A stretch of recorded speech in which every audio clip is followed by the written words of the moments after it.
Praise the lord. అందరికి వందనాలు. మన ప్రాతకాల ప్రార్థన ప్రారంభించుకుందాం. పిల్లరా, ప్రార్థన చేసుకుందాం. పరిశుద్ధుడా, మహాగరుడా, మహోన్నతుడా, పూజ్యుడా యేసయ్యా, మీకే స్తుతులు స్తోత్రాలు వందనాలు చేయించుకుంటున్నాం. ప్రభువా, దేవా, మీరు తండ్రి ఆయన ఉన్నతమైనటువంటి స్థలంలో నివసిస్తూ దేవా ప్రభువా నిరంతరము దేవా స్తోత్రార్హుడైనటువంటి దేవుడైంటున్నందుకు మీ స్తోత్రాలు. మీ ప్రేమ కొరకు స్తోత్రాలు, మీ తగ్గింపు కొరకు స్తోత్రాలు, మీ త్యాగం కొరకు మీ స్తోత్రాలు చేయించుకుంటున్నాను. ఆయన దేవా మరి తండ్రి ప్రభా, ఆయన మీరు ఎంతగానో ప్రభా మా కొరకు తగ్గించుకొని భూలోకానికి దిగి వచ్చారు. అందరి బట్టి మీ స్తోత్రాలు చేయించుకుంటున్నాం. ఇదిగో ప్రభా, మరొకసారి మీ ప్రేమను మేము గుర్తు చేసుకుంటున్నాం. దేవా, మీ కృపను మేము గుర్తు చేసుకుంటున్నాం. దేవా, మీకు వందనాలు. మేము పాడుకునే పాటను మా కొరకు దీవించమని ప్రార్థన చేస్తున్నాం. మా స్థుతుల మీద మీరు ఆశీనుడై ఉండమని ప్రార్థన చేస్తాం. 91వ కీర్తన మా తండ్రి నాయన చదువుకునే సమయం అంతటిని మా కొరకు దీవించండి. మీ వాక్కులు వాగ్దానములు ప్రభా మా పక్షంగా గొప్పగా మీరు నెరవేర్చమని ప్రార్థన చేస్తున్నాం. స్తోత్రాలు. మీరు ప్రియులైన వారి వారి గృహాల్లో ఏకీభవిస్తూ ఉండగా దేవా మరి తండ్రి మీ సన్నిధి ప్రసన్నత మెండుగా మీరు అనుగ్రహించండి. అన్ని విషయాల్లో మీరే సహాయం చేయండి. మీకే స్తోత్రాలు వందనాలు చేయించుకుంటూ ముందు సమయం అంతటి మా కొరకు దీవించమని ఆశీర్వదించమని యేసయ్య నామములో స్తుతించి ప్రార్థన చేసి అడిగి వేడుకుంటున్నాం పరలోకపు తండ్రి, ఆమేన్. పాట పాడి దేవుని నామాన్ని పడదాం. షారోనాత్మి గీతాల నుంచి 145వ పాట పాడుకుందాం. ఎంతో మహనీయము, ఆకాశ తారా పర్వత సముద్ర ములకన్న గోపాది. ఓ యేసుని ప్రేమ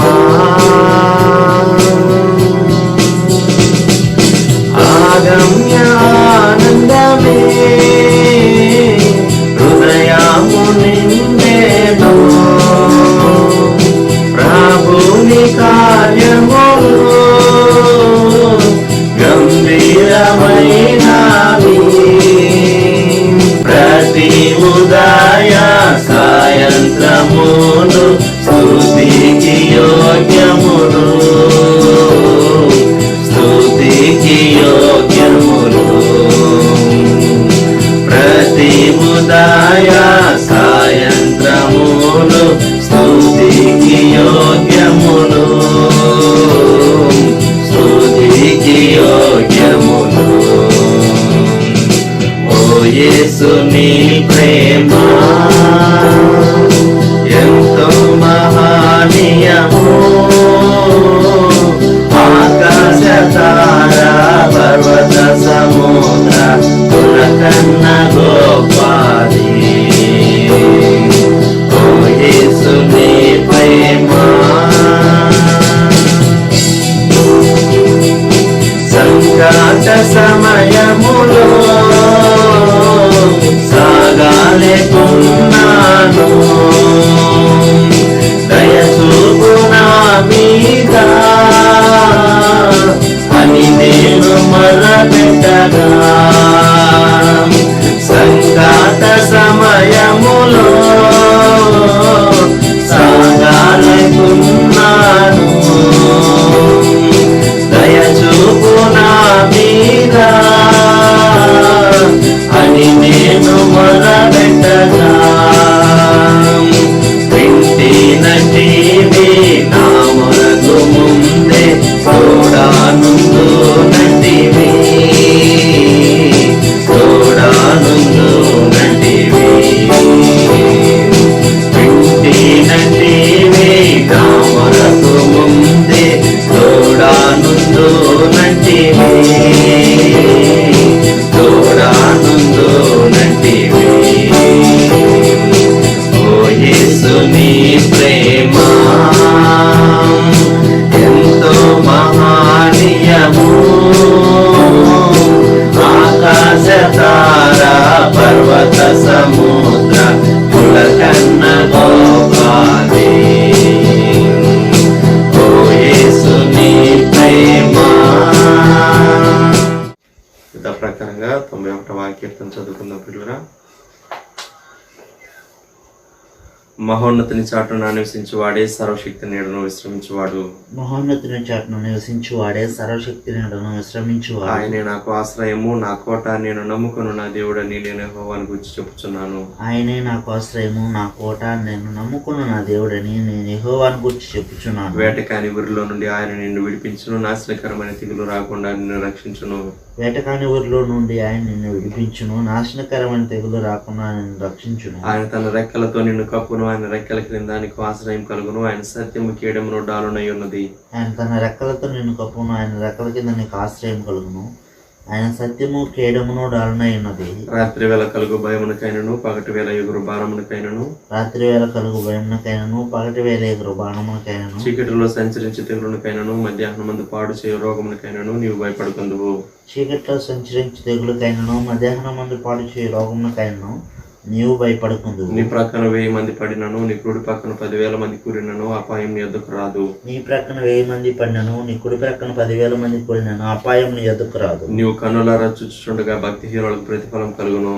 నీవు కనులారా చూచుండగా భక్తిహీనులకు ప్రతిఫలం కలుగును. యెహోవా నీవే నా ఆశ్రయము అని నీవు మహోన్నతుడైన దేవుని నీకు నివాస స్థలముగా చేసుకుని ఉన్నావు. యెహోవా నీవే నా ఆశ్రయము అని నీవు మహోన్నతుడైన దేవుని నీకు నివాస స్థలముగా చేసుకుని ఉన్నావు. నీకు అపాయం ఏమీ రాదు, ఏ తెగులును నీ గుడారము సమీపించదు. నీకు అపాయం ఏమీ రాదు, ఏ తెగులును నీ గుడారము సమీపించదు. నీ మార్గములన్నిటిలో నిన్ను కాపాడుటకు ఆయన నిన్ను గూర్చి తన దూతలకు ఆజ్ఞాపించును. నీ మార్గములన్నిటిలో నిన్ను కాపాడుటకు ఆయన నిన్ను గూర్చి తన దూతలకు ఆజ్ఞాపించును. నీ పాదములకు రాయి తగలకుండా వారు నిన్ను తమ చేతుల మీద ఎత్తి పట్టుకుందరు. నీ పాదములకు రాయి తగలకుండా వారిని తమ చేతుల మీద ఎత్తి పట్టుకుందరు. నీవు సింహములను, నాగుపాములను త్రొక్కెదవు, కదం సింహములను, భుజంగములను అనగద్రొక్కెదవు. నీవు సింహములను, నాగుపాములను త్రొక్కెదవు, కదం సింహమును, భుజంగమును అనగద్రొక్కెదవు. అతడు నన్ను ప్రేమించుచున్నాడు గనుక నేను అతన్ని తప్పించదను, అతడు నా నామం ఎరిగిన వాడు గనుక నేను అతని గనపరచదను. అతడు నన్ను ప్రేమించుచున్నాడు గనుక నేను అతన్ని తప్పించదను, అతడు నా నామం ఎరిగిన వాడు గనుక నేను అతని గనపరచదను. అతడు నాకు మొరపెట్టగా నేను అతనికి ఉత్తరమిచ్చదను, శ్రమలో నేను అతనికి తోడై ఉండేదను, అతను విడిపించి అతని గొప్ప చేసేదను. అతడు నాకు మొర్ర పెట్టగానే అతనికి ఉత్తరమిచ్చేదను, శ్రమలో నేను తోడై ఉండేదను, అతను విడిపించి అతని గొప్ప చేసేదను. దీర్ఘాయు చేత అతనిని తృప్తిపరచదను, నా రక్షణ అతనికి చూపించదను. దీర్ఘాయువు చేత అతను తృప్తిపరచదను, నా రక్షణ అతనికి చూపించదను. ఆమేన్. దేవుని వాక్యం విన్న ప్రియులారా, దైవజనులు ప్రదాసుకు గారు వచ్చి మనకు దేవుని వాక్యాన్ని ఇస్తారు.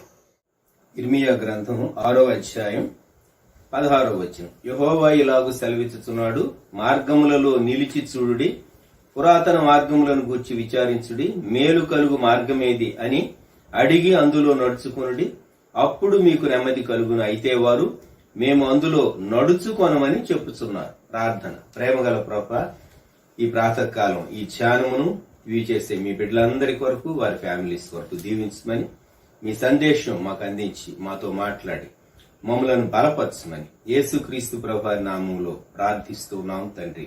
ఆమేన్. ప్రియమైన వారుల 16వ వచనంలో ఇర్మియా గ్రంథం 6వ అధ్యాయం చివరి లైన్ లో ఏమని ఉందంటే 16వ వచనంలో, అయితే వారు మేము అందులో నడుచుకొనమని చెప్పుచున్నారు. ఇక్కడ సమస్య, దేవుడు తన ప్రవక్త ద్వారా ఒక సందేశాన్ని పంపించాడు, ఇర్మియా ద్వారా ఒక సందేశాన్ని పంపించాడు. 6వ అధ్యాయం 1వ వచనం, బెన్యామీనీయులారా అని ఉన్నది. బెన్యామీను గోత్రము భాగంలో యెరూషలేములోని ఆ భూభాగాలు చాలా వస్తాయి. దేవుడు వారిని ఉద్దేశించి, తన ప్రజలను ఉద్దేశించి స్పెసిఫిక్ గా కూడా ఆయన చెప్తూ ఉన్నాడు. ఏమని? మీ పూర్వీకులు ఎలాగ నడిచారో, మీ పితరులు ఎలాగ నడిచారో జ్ఞాపకం చేసుకోండి, పురాతన మార్గాలను గూర్చి విచారించండి, నిలవబడండి, చూడండి, పురాతన మార్గాలను గూర్చి విచారించండి, అప్పుడు అందులో నడుచుకుంటే మీకు నెమ్మది కలుగుతుందని దేవుడు చెప్పాడు. అయితే ఇక్కడ ప్రజలు చెప్పినటువంటి జవాబు, అయితే వారు మేము అందులో నడుచుకొనమని చెప్పుచున్నారు. ఇది ఎంత విచారం! మనిషి దేవునికి పెడసరంగా జవాబిస్తూ ఉంటాడు, అందులో మేము నడుచుకొనము. ఎంత ధైర్యం! మానవుని ఆయుష్ ఏపాటిది, మానవుని శక్తి ఏపాటిది, మానవుని జ్ఞానం ఏపాటిది, మానవుని బలం ఏపాటిది. ఒక తుఫాను ముందు మనిషి నిలవబడలేడు. అనేక మార్లు టార్పెడోలు, సైక్లోన్స్ ఇవన్నీ వస్తూ ఉంటాయి. ఆ బలమైనటువంటి గాలి, నీరు, వాటి యొక్క తాకిడికి జరిగేటటువంటి నష్టం ప్రాణ నష్టం, ఆస్తి నష్టం మనం చూస్తూ ఉంటాం పేపర్లో లేక మీడియాలో. మనకేమనిపిస్తుంది?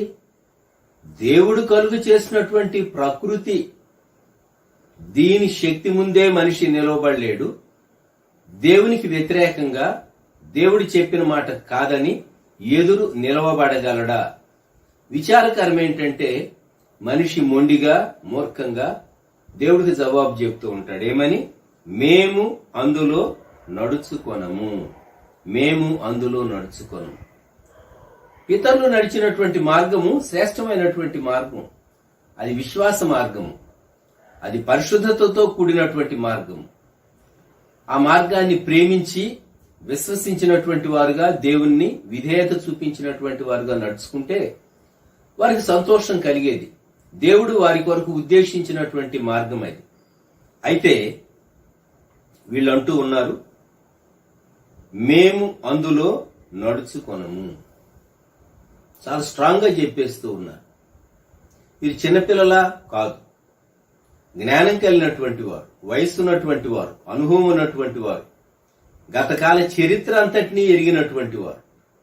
దేవుడు తన ప్రజలతో ఎలాగూ డీల్ చేశాడో వీరు తెలియని వారు కారు, తెలుసు వీరికి. అయితే వీరేమంటూ ఉన్నారు? మేము అందులో నడుచుకోను. మరి ఎక్కడ నడుచుకుంటారు? వీ వాంట్ నావెల్టీ, క్రొత్తదనం కావాలి మనిషికి. We want novelty. సో మనము ఈ క్రొత్తదనాన్ని ఎంత గ్లోరిఫై చేస్తూ ఉన్నాడంటే మనిషి 21వ శతాబ్దంలో, we want to think new, we want to think new, నూతనంగా ఆలోచించాలనుకుంటున్నాం. మతం అనేటటువంటి బంధకాలన్నింటినీ తెంచి పడేసేసి విచ్చలవిడిగా, విశృంఖలంగా మానవుడు ఆలోచించి బరితెగించి జీవించాలని ప్రయత్నం చేస్తూ ఉన్నాడు. ఒక 100 సంవత్సరాల క్రితం ఎప్పుడైనా మనము సహజీవనాన్ని గురించి విన్నామా? సహజీవనాన్ని గురించి వినలేదు. అలాగే ఒకే జెండర్కి చెందినటువంటి 2 పురుషులు లేక 2 స్త్రీలు వివాహం చేసుకోవటం, సేమ్ జెండర్కి చెందినటువంటి వారు ఎప్పుడన్నా మనం విన్నామా? 100 ఏళ్ల క్రితం మనం అంటే మన పూర్వీకులు విన్నారా? లేదు. మనిషి ఏమనుకుంటూ ఉన్నాడు? మతం అనేది బలహీనులకు, మతం అనేది ముసలి వారికి, మతం అనేది చేతగానటువంటి వారికి, మతం అనేది సైన్స్ తెలియనటువంటి వారికి, విజ్ఞానం తెలియనటువంటి వారికి, మేమేదో గొప్పగా సాధించబోతూ ఉన్నాం, మేమేదో చేయబోతూ ఉన్నాం, మేము నూతనమైనటువంటి విధానంలో ఆలోచించి ఒక విప్లవాత్మకమైనటువంటి మార్పు తీసుకురాబోతూ ఉన్నాం అని ఇర్మియా కాలంలో కూడా ప్రజలు అనుకున్నారు. ఆశ్చర్యం కదా?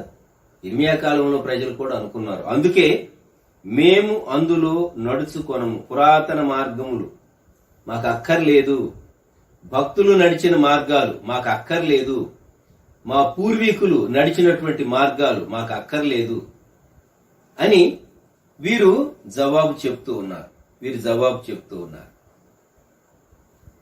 మనం ఎంత ప్రమాదకరమైనటువంటి దినాల్లో ఉంటూ ఉన్నాము అంటే మోరల్ సెన్స్, మోరల్ వాల్యూస్ ఎంతగానో థ్రెట్ ఫేస్ చేసేటటువంటి కాలంలో మనం ఉంటూ ఉన్నాం. ప్రియమైనటువంటి వారలారా, దేవుని బిడ్డలైనటువంటి మనం, రక్షణ పొందినటువంటి మనము, రక్షణ పొందటం అనేది ఎప్పుడో 1 టైం హ్యాపెనింగ్ మాత్రమే కాదు, మన జీవితంలో ఎక్కడో ఒక పాయింట్ ఆఫ్ టైంలో జరిగింది మాత్రమే కాదు, గాని ఆయనతో, యేసుక్రీస్తు ప్రభువుతో భూమి మీద బ్రతికినంత కాలం మనం ఆయనతో కలిసి నడవలసినటువంటి వారంగా, జీవించవలసినటువంటి వారంగా ఉన్నాం. కనుక రక్షణ చాలా విలువైనది. Salvation is very very precious. విలువైనటువంటిది రక్షణ. మన జీవితం కూడా విలువైనది.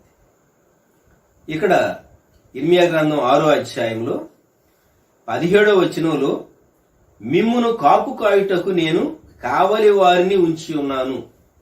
దేవుడు ఎంత న్యాయవంతుడండి!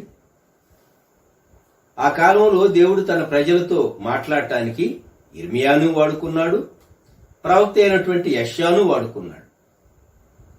వీరిద్దరూ తమ కాలములో దేవుని ప్రజలకు ప్రవచనాన్ని, దేవుని చిత్తాన్ని మోమాటం లేకుండా వారు చెప్తూ వచ్చారు. కొన్ని మార్లు మనం మోమాట పడుతూ ఉంటాం. దేవుడు చెప్పినటువంటి ఒక సత్యాన్ని మనము ఉన్నట్టు చెప్తే మనుషులు ముఖం చిట్లించవచ్చు, ముఖం తిప్పుకోవచ్చు, లేకుంటే వీళ్ళు ఎప్పుడు ఇలానే చెప్తూ ఉంటారని తలంచవచ్చు. కానీ అది వాస్తవం. మనం ఎక్స్రే రిపోర్ట్ చూసాం, లేక బ్లడ్ రిపోర్ట్ చూసాం, లేకుంటే స్కానింగ్ రిపోర్ట్ చూసాం. ఆ యంత్రాలు మనం తిట్టుకుంటామా? ఆ మెషిన్ మనం తిట్టుకుంటామా? లేదే. మా వ్యక్తి యొక్క రక్తంలో ఏమున్నదో ఆ గుణాలే ఆ రిపోర్ట్ చూపిస్తుంది, ఆ వాల్యూసే చూపిస్తుంది. అలాగూ లోపలి అంతరింద్రియాలు ఎలాగున్నావో స్కానింగ్ ఏదైనా సరే, ఎక్స్రే గాని చూపిస్తూ ఉంది. అంతేగాని ఆ మెషిన్ తప్పు అని మనం అనం కదా సహజంగా. దేవుని వాక్యం మానవుని అంతరంగం ఎలా ఉన్నదో తేటగా చెప్తూ ఉన్నది. మానవుడు జీవించినంత కాలం దేవుడు మానవునితో డీల్ చేస్తూనే ఉంటాడు. శాంక్టిఫికేషన్ లో, పరిశుద్ధతలో వ్యక్తిని, సంఘాన్ని నడిపించడంలో దేవుడు ఎప్పుడు తన పనిని, తన భాగాన్ని ఆయన చేస్తూనే ఉంటాడు. తన ప్రజలను హెచ్చరించడానికి దేవుడు కావలి వారిని ఉంచేనని చెప్పాడు. వాచ్మెన్ మీరు వాచ్మెన్ని అనేటటువంటి భక్తుని గురించి విని ఉంటారు. ఆయన గత కాలాల్లో చైనా దేశంలో జీవించినటువంటి గొప్ప భక్తుడు. నీటో షెంగ్ అది ఆయన పేరు. ఫూచో అనేటటువంటి పట్టణానికి చెందినటువంటి వాడు. ఆయన నాకు ఆ పేరు కాదు, నేను వాచ్మన్ అని పెట్టుకుంటాను అని వాచ్మన్ నీ అని పెట్టుకున్నాడు. ఎందుకంటే తన పేరులో మొదట నీ అని వస్తుంది, అందుకని వాచ్మన్ నీ అని పెట్టుకున్నాడు. నేను దేవుని ప్రజలకు కావలివాడను, నేను దేవుని ప్రజలకు హెచ్చరిక చేసేటటువంటి కాపలాదారును అనేటటువంటి పేరు ఆయన పెట్టుకున్నాడు, వాచ్మన్. ఇక్కడ ఇర్మియా గ్రంథంలో దేవుడు చెప్పేటటువంటి మాట 17వ వచనం, 6:17, మిమ్మును కాపు కాయుటకు నేను కావలి వారిని ఉంచి ఉన్నాను, ఆలకించుడి, వారు చేయు బూరధ్వని వినపడుచున్నది.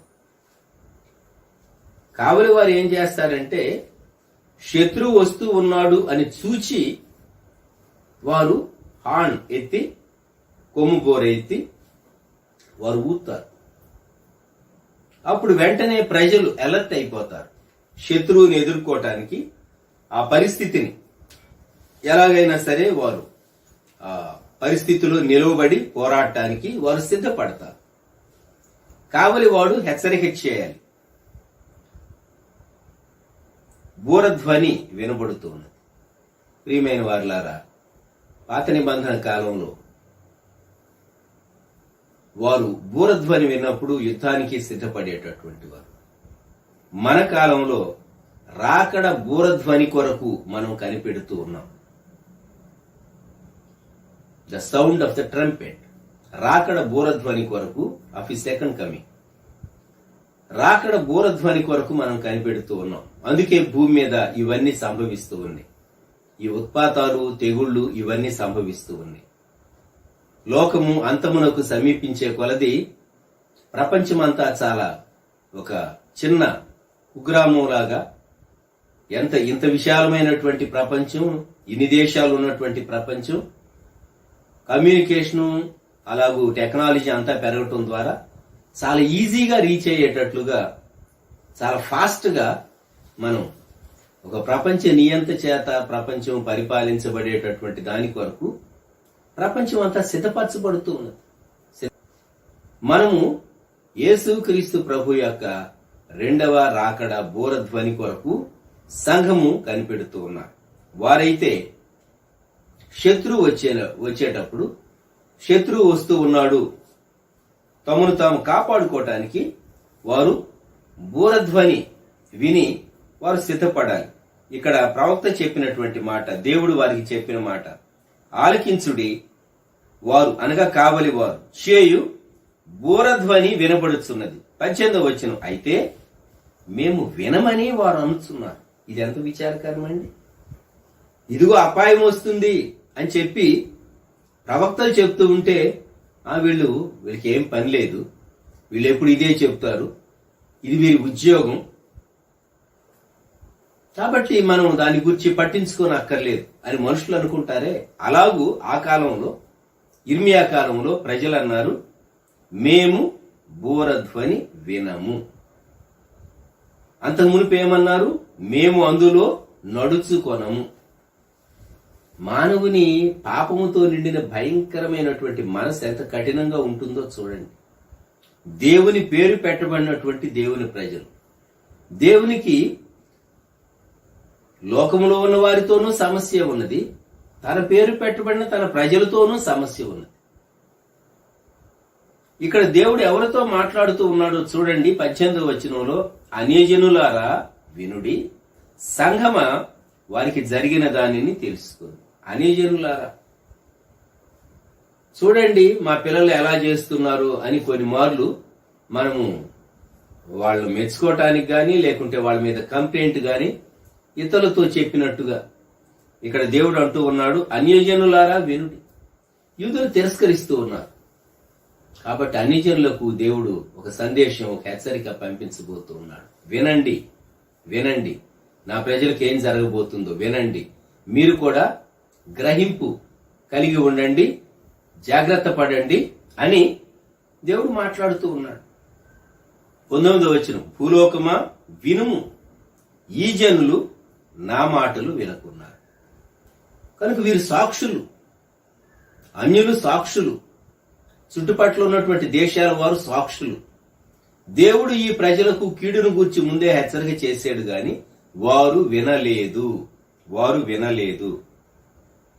అందుకు దేవుడు ఫలితం 19వ వచనంలోని, నా ధర్మశాస్త్రమును విసర్జించుచున్నారు గనుక తమ ఆలోచనలకు ఫలితమైన కీడు నేను వారి మీదికి రప్పించుచున్నాను. కీడు వస్తూ ఉన్నది. ఎవరిని బట్టి? దేవుని బట్టా? కాదు, వీరిని బట్టే. వీరిని బట్టి ఎలాగొస్తూ ఉంది? వీరి ఆలోచన విధానాన్ని బట్టి, వీరి ఆలోచన ఫలమే వారి మీదికి కీడు రూపంలో వస్తూ ఉన్నది. అంటే చేజేతులారా చేసుకున్నారంటారు చూడండి. అలాగూ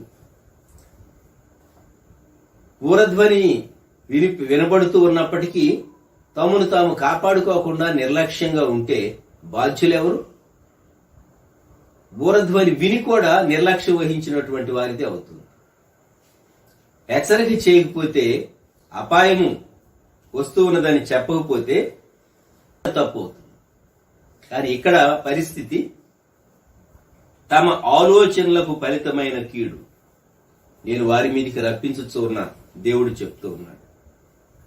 ఇంకా కొంతమంది అంటారట, దేవా నువ్వు చెప్పిన మాట మేము వినం గాని నీకు చూడు మేము ఎటువంటి అర్పణలు తీసుకొస్తాము. 20వ వచనం, షేబ నుండి వచ్చు సాంబ్రాణి నాకేలా. ఈ షేబ ఎక్కడున్నది? ఆఫ్రికా ఖండంలో ఉంది, చాలా దూరంలో ఉన్నది. ఆ సాంబ్రాణి ఇన్సెన్స్ చాలా మంచి ఇన్సెన్స్.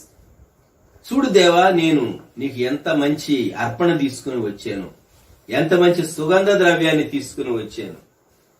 అలాగే దూరదేశం నుండి వచ్చు మధురమైన చెరుకు నాకేలా.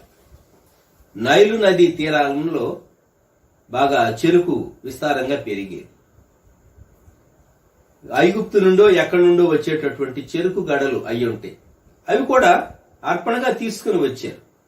మీ దహన బలులు నాకు ఇష్టమైనవి కావు, మీ బలుల యందు నాకు సంతోషం లేదు. మేము దేవునికి అంత ఇచ్చాము, మేము దేవునికి ఇంత ఇచ్చాము, మేము దేవుని కొరకు అని మనిషి అతిశయించడానికి ప్రయత్నం చేస్తూ ఉంటాడు. హృదయాన్ని మాత్రం ఇవ్వకుండా దేవుడు సంతోషిస్తాడా? దేవుని ఆజ్ఞను తృణీకరించి దేవుని దగ్గరకు అర్పణను తీసుకుని వస్తే దేవుడు అటువంటి అర్పణలను అంగీకరిస్తాడా? 21వ వచనం, కావున యెహోవా ఇలాగు సెలవిచ్చుచున్నాడు, ఈ జనుల మార్గమున నేను అడ్డురాళ్లు వేయుదును, తండ్రులేమి కుమారులేమి అందరూ అవి తగిలి కూలుదురు, ఇరుగు పొరుగు వారును నశించెదరు. యెహోవా ఇలాగు సెలవిచ్చుచున్నాడు, ఉత్తర దేశము నుండి ఒక జనము వచ్చుచున్నది, భూ దిగంతములలో నుండి మహాజనము లేచి వచ్చుచున్నది. దేవుడు చాలా స్పష్టంగా చెప్పాడు. కీడు ఉత్తర దిక్కు నుండి వస్తూ ఉన్నది. కీడు ఉత్తర దిక్కు నుండి వస్తూ ఉన్నది. 6వ అధ్యాయం మొట్టమొదటి వచనం చూడండి.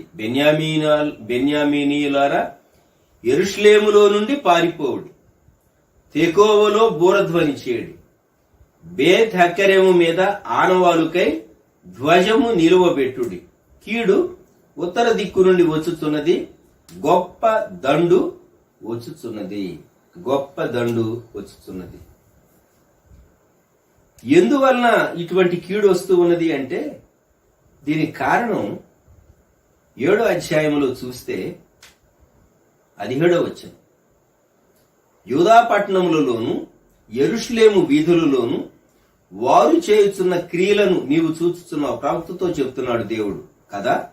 నాకు కోపము పుట్టించున్నట్లు ఆకాశరాణి దేవతకు పిండి వంటలు చేయవలనని, అన్య దేవతలకు పానార్పణములు పోయవలననియు, పిల్లలు కట్టెలు ఏరుచున్నారు, తండ్రులు అగ్ని రాజబెట్టుచున్నారు, స్త్రీలు పిండి పిసుకుచున్నారు. నాకే కోపము పుట్టించినంతగా వారు దాన్ని చేయుచున్నారా? తమకే అవమానము కలుగునంతగా చేయుచున్నారు గదా. ఇదే యెహోవా వాక్కు. ఎంత విచారకరమండి. ఇక్కడ మాత్రం ఎంత యూనిటీ వచ్చిందో భార్యకు, భర్తకు, పిల్లలకు. కొన్ని విషయాలు, మంచి విషయాలు చేయటానికి ఏకాభిప్రాయం, వన్నెస్ రాదు. కానీ ఇక్కడ ఆకాశరానికి ధూపం వేయటానికి భార్య, భర్త, పిల్లలు చక్కగా కలిసి వారు ఏం చేశారు? దేవుని పేరు పెట్టబడినటువంటి దేవుని ప్రజలు చేయ తగని కార్యాన్ని వారు ఇక్కడ చేస్తూ ఉన్నందువలన దేవుడు వారి మీదకి కీడు రాణిస్తూ ఉన్నాడు. మనం ఇంకా ఈ 7వ అధ్యాయంలో చదివితే చాలా భయంకరమైనటువంటి విషయాలు మనకు కనబడతాయి. చాలా భయంకరమైనటువంటి విషయాలు. ఈ ఇర్మియా గ్రంథం ఇది చదివినప్పుడు మనకు అర్థమయ్యేటటువంటి బేసిక్ ట్రూత్ ఇదే. దేవుడు ఒక కీడు రాకమునుపు ఖచ్చితంగా తన ప్రజలకు ఆయన హెచ్చరిక చేస్తాడు. ఆయన తన ప్రజలకు హెచ్చరిక చేస్తాడు. ఇక్కడ 3 పట్టణాలు ఇర్మియా గ్రంథం 6వ అధ్యాయంలో యెరూషలేములో ఉన్నవారికి, తెకోవలో ఉన్నవారికి, బేత్ హక్కెరెములో ఉన్నటువంటి వారి మీదికి, 3 పట్టణాల్లో ఉన్నవారికి దేవుడు హెచ్చరిక చేశాడు. యెరూషలేము యూదాకు అది రాజధాని నగరంగా ఉంది కనుక యెరూషలేములో ఉండి బెన్యామీనులారా మీరు పారిపోవుడి అని చెప్పాడు. తెకోవ అంటే వారు బూర ఊదేటటువంటి స్థలం, ట్రంపెట్ సౌండ్. తెకోవలో బూరధ్వని చేయుడి. బేత్ హక్కెరెం ఇదొక పట్టణం. బేత్ హక్కెరెం మీద ఆనవాలుకై ధ్వజము నిలువబెట్టుడి. బేత్ హక్కెరీం అంటే హౌస్ ఆఫ్ విన్యార్డ్,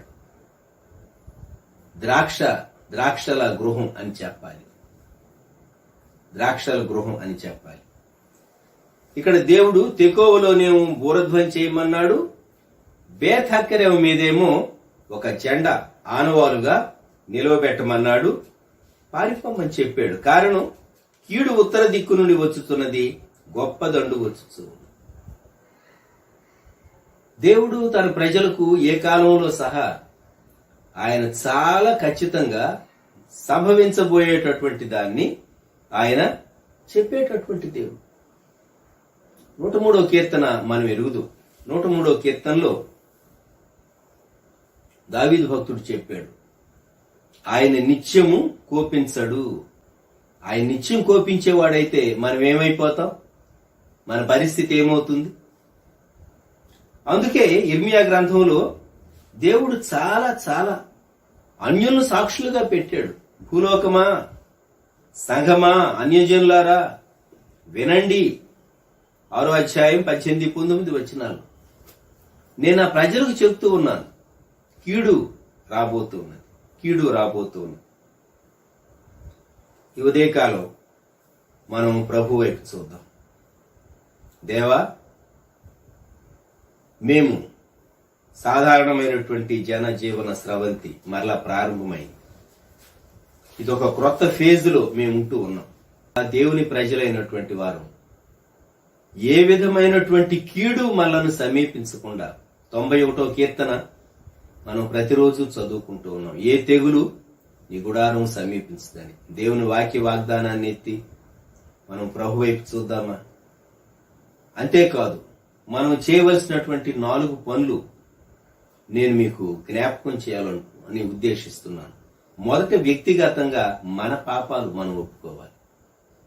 రెండవది, కుటుంబం యొక్క పాపాలు ఒప్పుకోవాలి. మూడవది, మన దేశం యొక్క పాపాలు ఒప్పుకోవాలి. నాలుగవది, మన తరము వారు ఏ దేశంలో ఉన్నా సరే, ప్రపంచంలో ఉన్నవారు, ఈ జనరేషన్ యొక్క పాపాలు మనం దేవుని సన్నిధిలో ఒప్పుకోవాలి. వ్యక్తిగతంగా మన దోషాలు ఏదో మనకు తెలుసు. మన దోషాలను మనం ప్రభు ఎదుట ఒప్పుకుంటాం. రెండోది, మన కుటుంబం యొక్క దోషాలు. యోబు ప్రతి ఉదయం తన కుమారులు కుమార్తెలు ఒకవేళ దేవుని దూషించి పాపం చేసిరేమో అని తాను వారి కొరకు దహన బలి అర్పించేటటువంటి ఆ సంఘటనను మనం జ్ఞాపకం చేసుకుందాం. మన కుటుంబాల కొరకు కూడా మనం ప్రార్థన చేయబోతున్నాం. మూడవది, మన దేశం కొరకు ప్రార్థించాలి. మన దేశం కొరకు ప్రార్థించాలి. కొన్ని దేశాలకు కొన్ని అలవాట్లు, కల్చర్స్, సంప్రదాయాలు, కస్టమ్స్, ట్రెడిషన్స్ ఎన్నో ఉంటాయి. అవన్నీ దేవునికి ఇష్టమైనవి అని మనం చెప్పలేము. జ్ఞాపకం పెట్టుకోండి. దేవునికి ఇష్టం లేనివి ఎన్నో ఆయా దేశాల్లో సంప్రదాయాలుగా చలామణి అవుతూ ఉంటాయి. అవి కూడాను దేవునికి ఇష్టం లేనివి మనం ఒప్పుకోవాలి. ఆఖరిగా మన తరము, ఈ జనరేషన్ జ్ఞానం ఎక్కువై, డబ్బులు ఎక్కువై, మనిషికి స్వాతంత్ర్యం ఎక్కువై, తమ ఆలోచన విధానంలో ఎక్కడికైనా నేను వెళ్ళగలను, చంద్రమండలం మీదే నివాసం ఏర్పాటు చేసుకోవాలని మనిషి అనుకుంటూ ఉన్నాడు. మనిషి చాలా నూతనంగా ఆలోచించటమే. పురాతన మార్గాలతో నాకు పని లేదు, నేను అందులో నడుచుకొనను, మేము వినము. 16వ వచనం చివరి భాగము, మేము అందులో నడుచుకొనము. 18వ వచనం, మేము వినము. ఇది దేవుని ప్రజలు చెప్పినటువంటి మాట. ఇది వారు మాట్లాడవలసినటువంటి మాట. ఆలోచించండి. దేవుని ప్రజల నోట ఈ మాట తగదు. అయితే వారు చాలా ధైర్యంగా అన్నారు, మేము నడుచుకొనము, మేము వినము. నీ తీర్మానం ఏంటి ఈ ఉదయకాలం? దేవా, నా చుట్టూ ఎంత కీడు వచ్చినా నేను మాత్రం నిన్నే ఆశ్రయిస్తాను. నీ మార్గంలో నేను నడుచుకుంటాను. నీవు చెప్పిన మాటే వింటాను. నా ప్రతి దోషాన్ని, అతిక్రమాన్ని నాకు తెలిసినంత మటుకు నేను నీ ఎదుట ఒప్పుకుంటాను. దేవా, నన్ను, మమ్ములను క్షమించు అని మనం దేవుణ్ణి అడుగవలసినటువంటి వారంగా ఉన్నాం. ఇర్మియా గ్రంథం, ఆ గ్రంథం అంతా చదివితే హృదయం చాలా కలత చెందుతాం. దేవుడు చెప్పినప్పుడు వారు వినలేదు. ఎంత భయంకరమైనటువంటి కీడు ఆ తరువాత సంభవించిందో, ఎంత భయంకరమైనటువంటి కీడు సంభవించిందో. దేవుడు అన్నాడు 7వ అధ్యాయం 3వ వచనం, సైన్యములకు అధిపతియు ఇశ్రాయేలు యొక్క దేవుడునగు యెహోవా ఇలాగు సెలవిచ్చుచున్నాడు, నేను ఈ స్థలమున మిమ్మును నివసింపచేయనట్లు మీ మార్గములను, మీ క్రియలను దిద్దుకొనుడి అని చెప్పాడు. వాళ్ళు దిద్దుకోలేదు. వ్యక్తి తనను తాను స్వపరీక్ష చేసుకోవటం చాలా మంచిది. దేవుని వాక్య వెలుగులో పరీక్ష చేసుకోవటం శ్రేష్టమైనది. మనస్సాక్షిని బట్టి పరీక్ష చేసుకోవటం మంచిది. ధర్మశాస్త్రము, ఆజ్ఞల యొక్క వెలుగులో పరీక్ష చేసుకోవటం మంచిది. దేవుని ఎదుట దోషాన్ని, అతిక్రమాన్ని ఒప్పుకోవటం అది దీవెన పొందేటటువంటి మార్గం. తన అతిక్రమాలను దాచిపెట్టేటటువంటి వ్యక్తి వర్తిల్లుడు. దావీదు భక్తుడు చెప్పాడు కదా, వాటిని ఒప్పుకొని విడిచిపెట్టేవాడు కనికరం పొందుతాడు. దేవుని కనికరం కొరకు మనం కనిపెడదాం. దేవుని కాపుదల కొరకు మనం కనిపెడదాం. ప్రార్థన చేసుకుందాం, తలలు వంచుదాం. ప్రేమగల మా పరలోక ప్రభువా, పరిశుద్ధ తండ్రి, ఈ సమయంలో మేము మీ వైపు చూస్తూ ఉన్నాం. మీ కృప మాకు తోడుగా ఉంచి సహాయం దయచేయండి. ఇర్మియా కాలంలో ఇర్మియా అలాగూ యెషయా ప్రవక్తలు దేవుని జనాంగాలను హెచ్చరిక చేశారు, కీడు వస్తూ ఉన్నదని. కావలి వారినిగా వారిని నియమించి మీరున్నారు. అయితే వారు ప్రవక్తల మాట వినలేదు. పురాతన మార్గములలో భక్తులు తమ పితరులు నడిచినటువంటి మార్గములో నడుచుటకు వారు నిరాకరించారు. అందువల్ల నిశ్చయంగా తరువాతి కాలంలో వారి మీదకి కీడు వచ్చినట్లు మేము చరిత్రలో చూస్తూ ఉన్నాం.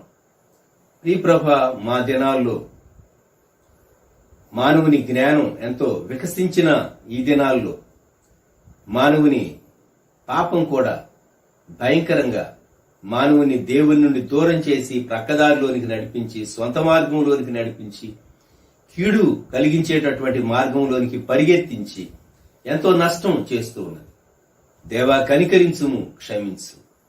పురాతన మార్గములు, మేలు కలిగేటటువంటి మార్గములు నిలిచి విచారించి తెలుసుకొని అందులో నడుచుకున్నప్పుడు వారికి క్షేమం కలుగుతుందని మీరు ఇర్మియా కాలంలో ఎలాగ సెలవిచ్చారో ఈ కాలంలో కూడా అలాగ మీరు సెలవిస్తూ ఉన్నారు. దేవా, మమ్ములను, మా కుటుంబాలు, మా సంఘాలు మేము కాపాడుకోవటానికి మాకు సహాయం దయచేయండి.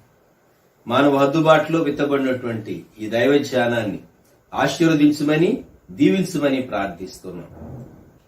వ్యూ చేసేటటువంటి మీ బిడ్డలందరినీ మీరు బలపరిచి మీ కాపుదల క్షేమం వారికి అనుగ్రహించి తోడయుండి నడిపించమని యేసుక్రీస్తు ప్రభువారి నామములో వేడుచున్నాము తండ్రి, ఆమేన్. మన ప్రభు అయిన యేసుక్రీస్తు వారి కృప, దేవుని ప్రేమ, పరిశుద్ధాత్ముని అన్యోన్య సహవాసం సదాకాలం సంగమునకు తోడై ఉండును గాక. ఆమేన్.